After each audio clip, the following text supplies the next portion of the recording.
Hey everyone, Jatt here. This week on Teamfight Breakdown, I want to look at early fights in the bottom lane and what dictates their success. In Game 4 of ROX Tigers vs Edward Gaming at the 2016 World Championship quarterfinals, there was an extended fight in the bottom lane, after which it was ROX who got the edge, resulting in a triple kill for Peanut's Olaf. Let's get into it. The setup for this fight began early, with the duo laners battling to get level 6 first. As Prey hits level 6 on Jhin, Def's Caitlyn moves forward to place a trap in lane. This is immediately punished by ROX, as Gorilla's Karma lands a Q onto Deft, and Prey follows up with a bouncing grenade.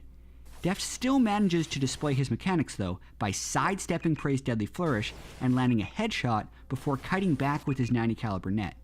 With Deft low, Prey opens up with Curtain Call to go for the kill. Deft moving forward to place the trap was a bait though, as Clearlove's Lee Sin was on his way for a gank and wanted to catch ROX while they were engaged in combat. Mako's Nami moves forward and lands a bubble to interrupt Prey's ultimate, and Clearlove approaches from the river. The bait worked, but unfortunately for EDG, Clearlove botches the gank. Clearlove safeguards to a ward to close distance onto ROX and activates Iron Will directly after the jump, costing him an additional 30 energy. Then, as he walks into range of Gorilla, the ideal combination would be a Dragon's Rage, which would kick Gorilla towards the wall, into an undodgeable Sonic Wave, as Gorilla would be flying through the air and unable to flash the skill shot.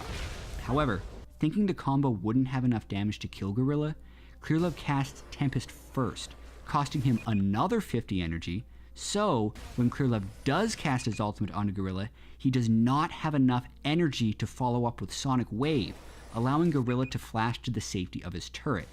Prey then stands in front of Gorilla to ensure that Clearlove's Sonic Wave can't connect. It should also be noted that Scout's Jace was attempting a roam from mid to finish the kill's bot, but he was snagged by Kuro's Rise and the pair exchanged exhausts in a small skirmish. EDG had the right idea with this gank, but just missed in execution.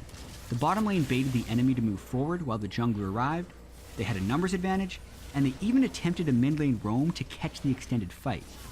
Yet, due to some missed execution, and ROX's smart responses, EDG missed out on any kills. Now, let's compare that to the gank from Peanut's Olaf, which followed shortly after. ROX is now down 3 summoner spells from the previous fight, whereas EDG only used 1. Additionally, Gorilla's extremely low, and EDG had the sustain advantage in lane with Nami. This means that ROX's bottom lane is still a prime target, and Clearlove sticks around to try another gank. But this time, Peanut wants to join in. And while ROX have a summoner spell disadvantage, they know that Clearlove's Lee Sin doesn't have his ultimate, and they also know that, as a juggernaut, Olaf has tremendous power in close combat. So, if ROX can bait the return gank from Clearlove, they would have more damage in the fight. Without his flash available, Gorilla knows he's a prime target when he moves forward to clear a ward. Little does EDG know, Peanut is sneakily waiting just outside of their vision. As Gorilla moves up and attacks EDG's ward, EDG attempt to pounce on Gorilla, falling for the bait. EDG attempts to engage with Tidal Wave, and Gorilla responds with his Mantra'd Shield, which not only keeps himself alive, but also helps speed Peanut towards EDG. Peanut pops Ghost as well, and it's off to the races. He throws his first axe at Clearlove as EDG attempt to retreat, Peanut's axe connects, and he was careful not to throw it too far, as he wants to pick it up for the 4.5 second cooldown refund. Clearlove then flashes away from Prey's deadly flourish, and Peanut quickly switches to his next target, Def's Caitlyn. This is also when Peanut casts Ragnarok, gaining 40 attack damage and a quick burst of movement speed. Peanut lands his next axe onto Deft, which prompts him to use his summoner spell Heal, and Deft doesn't want to flash away until absolutely necessary, so he holds it. And with Koro beginning his teleport channel, Deft hopes it will deter Peanut from following, but it doesn't. Peanut only goes harder. He picks up his axe, lands an auto attack, and throws his axe through Deft again.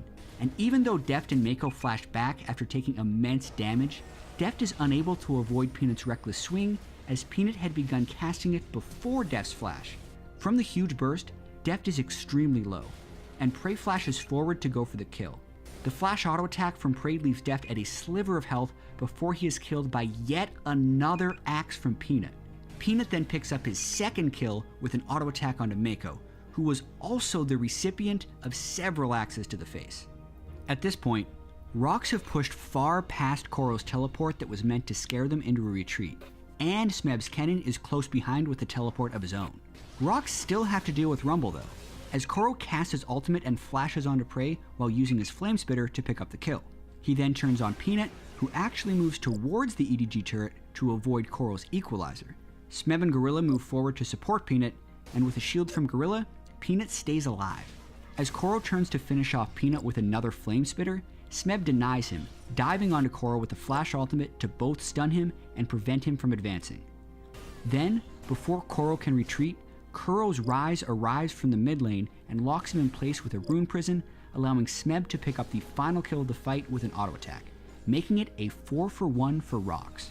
Looking back, while both EDG's and ROX's ganks had the proper setup and baited the enemy forward, the success of ROX was found in their stellar execution and fearless play.